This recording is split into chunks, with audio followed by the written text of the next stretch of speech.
பேசுகிறேன். கிளி வளர்த்தேன், பறந்துவிட்டது. அணில் வளர்த்தேன், ஓடிவிட்டது. மரம் வளர்த்தேன், இரண்டும் திரும்பி வந்துவிட்டது என்று அப்துல் கலாம் ஐயா அவர்கள் என்னை பற்றி கூறினார். மரம் இயற்கையின் வரம். மனிதர்களை மரமாக்கினான். நிழல் மாலையையும் தருகிறேன். உங்களுக்கு தேவையான ஆக்சிஜனையும் வெளிப்படுகிறேன்.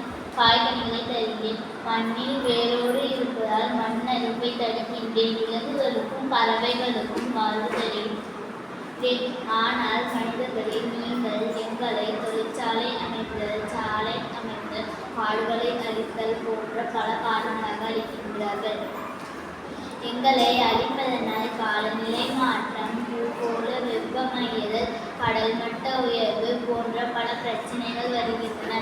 இது பூமிக்கும் உள்ளுயிர்களுக்கும் நல்லதல்ல. எனவே நீங்கள் எங்களை அழிக்காமல் பாதுகாக்க வேண்டும். மனிதர்களே, உலகம் செழிக்க, உங்கள் சந்ததிகள் வாழ இனியாவது திரும்புங்கள்.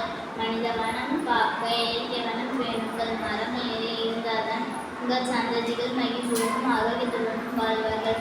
இது பூமிக்கும் உள்ள உயிரினங்களுக்கும் நல்லதல்ல. எனவே நீங்கள் எங்களை அழிக்காமல் பாதுகாக்க வேண்டும். ஒன்று மட்டும் நினைவில் கொள்ளுங்கள். மரங்கள் நிறைய இருந்தால்தான் உங்கள் சந்ததிகள் மகிழ்வுடனும் ஆரோக்கியத்துடனும் வாழ்வார்கள். வீட்டில் ஒரு மரம் வளருங்கள். மரம் வளர்த்து மழை பெறுங்கள். பசுமையான உலகாக மாற்றுங்கள்.